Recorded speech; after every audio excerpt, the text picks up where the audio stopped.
इस तरह से विजुअल चल रहा है डंडा बरसाने का, तो उनको भी विजुअल आपको लोगों को बीच में देना चाहिए कि डंडा बरसा है या पत्थरबाजी अगर उस साइड से भी अगर हुआ है तो उसको भी विजुअल आना चाहिए और उसकी जांच होनी चाहिए। तो ये प्रदर्शन नहीं था, ये बिहार में सीधे सीधे गुंडागर्दी थी, और अगर प्रशासनिक कार्रवाई नहीं होती तो इनका मन बढ़ जाता और आगे चल के इससे भी भव्य रूप ले सकती थी। बीजेपी के एक कार्यकर्ता का मृत्यु हो गया, इस पे क्या कहते हैं? देखिए, लोकतंत्र में घेराव आंदोलन होता हुआ आ रहा है। बीजेपी अपने दल द्वारा जो है से कि घेराव का आयोजन कर रखे थे, जिसमें किसी एक आंदोलनकारी का मृत्यु है। हम लोग दुख है, खेद व्यक्त करते हैं, ये बहुत ही दुखद घटना है। लेकिन जिस तरह से लोकतंत्र में जनता की आवाज़ों के लेकर के और लोग आंदोलन करते हैं या करते आ रहे हैं, ये पुलिसिया कार्रवाई को हम लोग निंदा करते हैं। ऐसी कार्रवाई पुलिस द्वारा नहीं होना चाहिए। बीजेपी के जो एमपी थे उनको भी डंडा से पीटा गया है। निश्चित रूप से जो विजुअल हम लोगों ने देखा है, जिसमें माननीय लोग को भी उस पर भी डंडा बरसाया गया है। इस तरह से कार्रवाई करने की हम लोग निंदा करते हैं। चूँकि माननीय हैं, सब जानते थे, बड़े पदाधिकारी भी पुलिस प्रशासन के थे, वो भी जान रहे थे कि बड़े नेता लोग हैं। और इस तरह से क्रूरता, ठीक है पुलिस कार्रवाई करती है, आप डंडा कहाँ चला रहे थे? विजुअल में हमने देखा ऐसा चला रहे थे मानो आप जैसे कि उसको हत्या कर देना चाहते हैं। ये गलत है।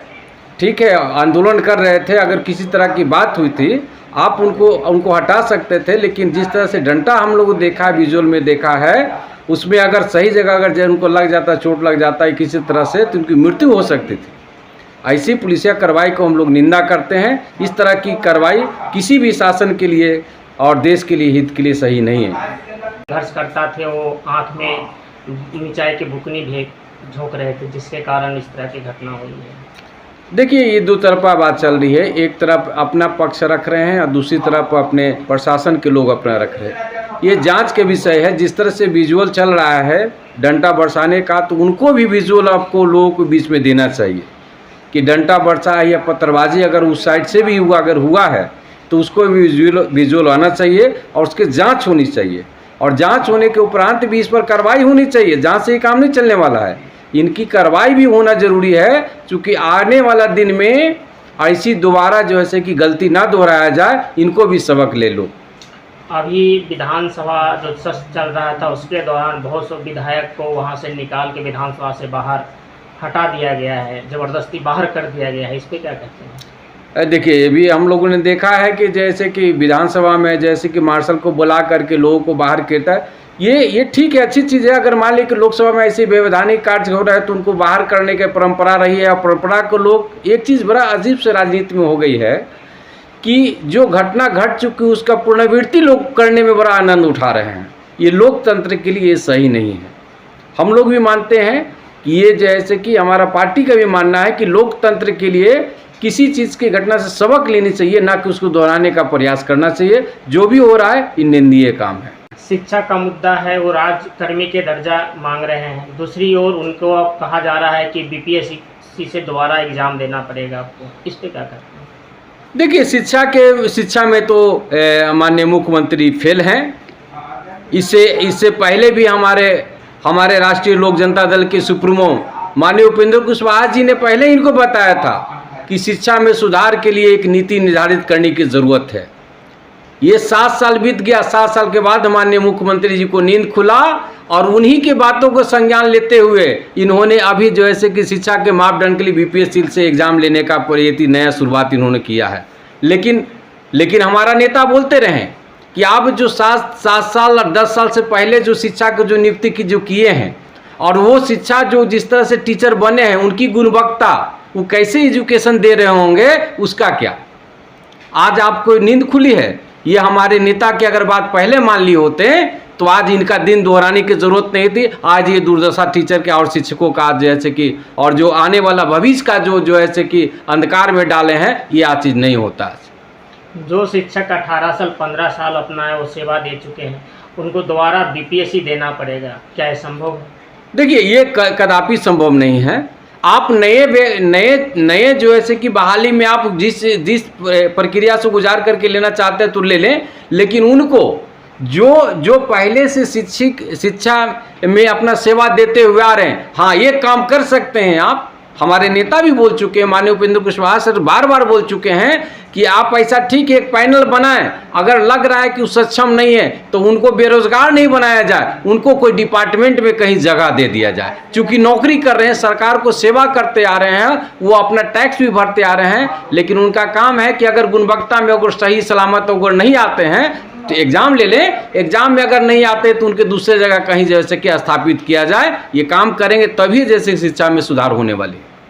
और बिहार सरकार से क्या मांग करते हैं, इस तरह की घटना होती है? जी, बिहार सरकार की सारी जिम्मेदारी है। बिहार सरकार में डंटा चल रहा है और डंटा की सरकार हो गई है।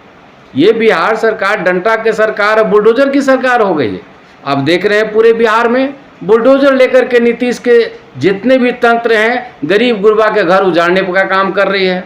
अब जब आंदोलन कर रहे हैं, टीचर आंदोलन अपनी मांग को लग रहे हैं, तो उसको आप क्या करें, डंटा के बरसातों से उसको भगाने का काम कर रहे हैं। किसान जब अपनी बातों को लेकर के जब आते हैं तो उसको भी डंटा से उनकी आवाज़ को दबाने का काम कर रहे हैं। ये लोकतंत्र हैं। बिहार को मुख्यमंत्री जी को समझना चाहिए कि लोकतंत्र में सबको बोलने का अधिकार है और अधिकार को आप रोक नहीं सकते हैं। आप डंटा की आवाज़ से किसी को उनका आवाज़ को अब रोक नहीं सकते हैं। ये कितने दिन आप दबंगता के साथ अब सरकार चला लेंगे? ये सरकार कहते हैं ना कि सरकार का जब अंत आता है तो इसी तरह से अनाप शनाप कार्य करते हैं। ये नीतीश सरकार भी डंटा चला करके जो जनता की आवाज़ को रोकने का काम कर रही है, ये इनका जो कार्यकाल बहुत ही नज़दीक आ चुका है, इसीलिए अनाप शनापी काम करने को काम कर रहे हैं। बिहार का मुख्यमंत्री हैं, कभी भी शिक्षा पर ध्यान नहीं दिए। इससे पहले माननीय लालू प्रसाद जी का शासनकाल था, उसमें शिक्षा की व्यवस्था थी, उसको हटा करके इन्होंने क्या किया? इन्होंने बड़ा के जंगल राज को हटा करके अच्छे राज की स्थापना के लिए उन्होंने सरकार को चेंज किया। और सरकार में चेंज करने के बाद भी ये भी जब आए सत्ता में तो इन्होंने भी शिक्षा पर कोई विशेष ख्याल नहीं रखा। आपने ठीक है पंचायतों का अधिकार दिया, पंचायतों के माध्यम से आपने नियुक्ति, कौन मापदंड था, कौन मार्कशीट पर आप कर रहे थे नियुक्ति लाओ, पेपर लाओ और जाकर के ज्वाइनिंग करके करो आप, जैसे कि आपने बढ़ाते, ठीक है उसको मापदंड बढ़ाया होगा, आपने बढ़ाया भी है, लेकिन उसमें गुणवत्ता कितना रखा आपने खाली कॉलम पूरा किया है, शिक्षा पर आज तक कोई ध्यान नहीं दिया है। आज यही कारण है कि कोई भी कॉलेज एक ग्रेड में आपका बिहार का नहीं। जो पद संभाले हैं शिक्षा विभाग के पाठक, वो इतना सख्ती से पेश आ रहे हैं कि शिक्षक उससे बहुत परेशान हैं। बहुत लोग को करें कि बर्खास्त कर देंगे, निलंबित कर देंगे, इस पे क्या कहते हैं? देखिए, हमारे नेता माननीय उपेंद्र कुशवाहा जी बार बार इस बात को कहते आ रहे हैं कि ऐसे जो है शिक्षा के जो पदाधिकारी हैं, जो सनकी हैं, जो किसी को नहीं सुन रहे हैं, तो जब किसी का सुन नहीं रहे हैं तो शिक्षा में सुधार कहाँ से होगा? सबसे पहले तो इनको हटाने की ज़रूरत है माननीय मुख्यमंत्री जी को। ऐसे पदाधिकारी जब तक रहेंगे तब तक शिक्षा में जो सुधार की बात सोच रहे हैं, कल्पना कर रहे हैं, कल्पना करना भी बेईमानी होगा। सबसे पहले इस सनकी जो पदाधिकारी हैं इनको यहाँ से हटाएं और दूसरे जो कार्यकुशलता में सक्षम हैं वैसे लाएं, तब कुछ आगे कुछ बात बनेगी। आपका सुनना? मैं अशोक राम, अनुसूचित जाति प्रकोष्ठ, राष्ट्रीय लोक जनता दल के प्रदेश अध्यक्ष। बीजेपी विधानसभा घेराव कर रहा था, उसी दौरान एक व्यक्ति की मृत्यु हो जाती है, इस पे क्या? और घेराव नहीं था, ये सीधा गुंडागर्दी था। किसी भी प्रदर्शन में आप मिर्ची पाउडर और डंडा लाठी लेके आप किस प्रकार का प्रदर्शन कर रहे हैं? आप बोल रहे हैं कि तेजस्वी इस्तीफा दो, तो तेजस्वी से इस्तीफा मांगने से पहले आप उस मंत्री से इस्तीफा मांगिए जिस पे पॉक्सो एक्ट लगा हुआ है। आप उससे इस्तीफा नहीं मांग रहे हैं, आप तेजस्वी से इस्तीफा मांग रहे हैं। तो ये प्रदर्शन नहीं था, ये बिहार में सीधे गुंडागर्दी थी। और अगर प्रशासनिक कार्रवाई नहीं होती तो इनका मन बढ़ जाता और आगे चल के इससे भी भव्य रूप ले सकती थी। तो प्रशासनिक कार्य जो भी किया है वो सही किया है। अब जहाँ तक एक व्यक्ति की मृत्यु की सवाल है तो जांच का विषय है, जांच में सब स्पष्ट हो जाएगा कि वो धरना ये प्रदर्शन में मृत्यु हुई है कि वो कहीं और उसकी मृत्यु हुई है। अभी तो जांच का ही विषय है। सरकार के प्रशासन की कमी हो गई थी जिसके कारण जो है माननीय लोग पर भी डंडा चलाया गया। नहीं सर, अगर बिहार में प्रशासनिक लोग की कमी होती तो ये आज विधानसभा घेराव कर चुके होते, जिसमें गणमान्य लोग थे। तो इनका फर्ज था कि इस भीड़ को विधानसभा से दूर ही रोक दिया जाए, तो इन्होंने अपना फर्ज निभाया। इन्होंने तो कहीं गलती किया नहीं। तो बिहार सरकार भी तो अपना बल प्रयोग किया है, जिसमें है वाटर कैनन। कब इस्तेमाल किया है? बल भी प्रयोग किया है। अरे जब आप डंडा चला रहे हैं, बात सुन नहीं रहे हैं, जो बैरिकेड है उसको तोड़ के आप विधानसभा तक जाने की कोशिश कर रहे हैं।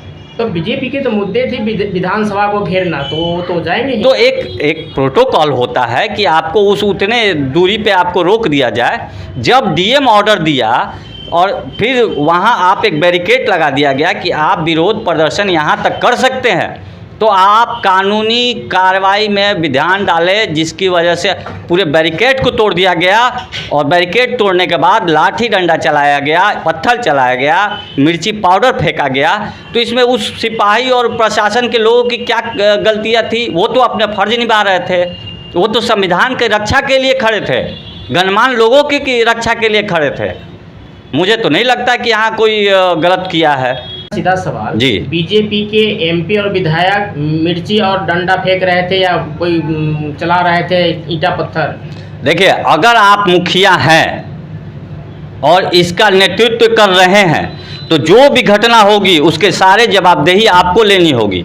तो उस जवाबदेही के तहत इनको अगर उस बचाव के चलते इनको भी डंडा दो डंडा लग गया तो इसमें क्या दिक्कत है? मुझे तो कहीं नहीं लगता है।